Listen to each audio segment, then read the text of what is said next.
On a longtemps pensé que l'intelligence artificielle, c'était surtout là pour discuter, pour nous aider à écrire.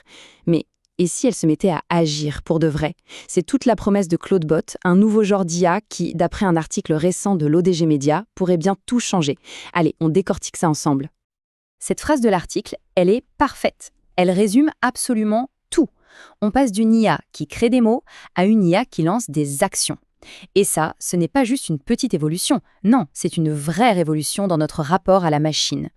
Bon, pour commencer, un peu de contexte. Résumer des documents, préparer des brouillons d'email, c'est utile bien sûr. Mais dans le monde pro, on commence à en attendre beaucoup plus. Il y a même une sorte de fatigue de l'IA qui s'installe. Le simple assistant, ça ne suffit plus. Ce qu'on veut, c'est un acteur. On a tous été bluffés par des démos d'IA incroyables. Mais la réalité en entreprise, c'est souvent autre chose. Beaucoup de boîtes ont fait des essais, mais très peu ont vraiment réussi à automatiser leur processus de A à Z. Il y a un vrai fossé, en fait, entre ce qu'on nous montre et ce qui se passe sur le terrain. Et c'est justement ce fossé que Cloudbot veut combler. Attention, ce n'est pas juste un chatbot de plus. Non, c'est la concrétisation d'une catégorie d'outils complètement nouvelle, l'agent IA. Alors, un agent, qu'est-ce que c'est exactement? Eh bien, c'est toute la différence. Une IA classique, elle va vous suggérer une action. Un agent, lui, il la fait. Il ne se contente pas de parler, il agit, il exécute. Voyons un peu comment ça marche. On donne une mission à Claudebot. D'abord, il l'analyse, il la découpe en petites étapes logiques. Ensuite, il va lui-même interagir avec les différents logiciels nécessaires pour faire chaque tâche. Et à la fin, il ne rend pas un conseil ou une suggestion. Non, il livre un résultat concret. C'est vraiment de l'automatisation de bout en bout. Et forcément, ça change absolument tout dans notre rapport à la technologie. On n'est plus en train de discuter avec une machine, on lui délègue des missions entières. C'est un vrai basculement d'un modèle à l'autre. On quitte l'ère de l'assistant sympathique qui donne des idées pour entrer dans celle de l'exécutant efficace qui automatise. Ce n'est pas un petit ajustement, c'est un vrai changement de paradigme. Cette nouvelle relation, elle est basée sur la confiance, bien sûr, mais elle amène aussi une nouvelle dimension de responsabilité. Demander un conseil à une machine et lui confier les clés pour qu'elle agisse, ce n'est pas du tout, mais alors pas du tout la même chose. Évidemment, un tel pouvoir, ce n'est pas sans risque. Derrière tout l'enthousiasme, il y a une tension fondamentale qui apparaît. Jusqu'où est-on prêt à aller?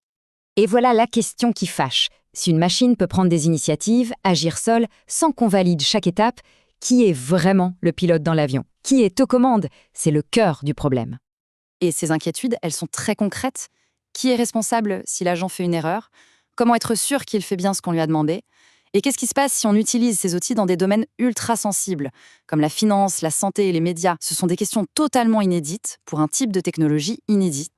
Au final, on se retrouve face à un choix, un arbitrage quasi permanent. D'un côté, la promesse d'une efficacité jamais vue. De l'autre, le besoin impératif de garder le contrôle sur des systèmes qui deviennent de plus en plus autonomes. Et bien sûr, toute cette transformation a un impact énorme sur le marché de l'IA. L'argent, l'attention, les investissements, tout est en train de se déplacer. Ce qui est vraiment fascinant, c'est de voir où se situe la valeur maintenant. Ce n'est plus seulement l'intelligence brute d'un modèle qui compte, c'est sa capacité à s'intégrer, à agir concrètement et à être fiable.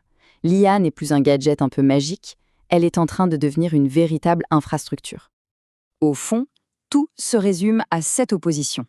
On ne veut plus seulement être impressionné par une IA qui parle bien, une IA bavarde. Ce qu'on veut, c'est une IA opérante, une IA qui travaille. Le spectacle est fini, maintenant, place à l'efficacité. On termine donc sur cette question. L'histoire de la tech nous a appris à être un peu prudents face aux nouvelles modes. Mais le besoin que Claudebot met en lumière, cette soif d'une IA qui agit, semble, lui, bien plus profond qu'une simple tendance. Alors, est-ce qu'on est au début d'une nouvelle ère pour l'automatisation? La question reste ouverte.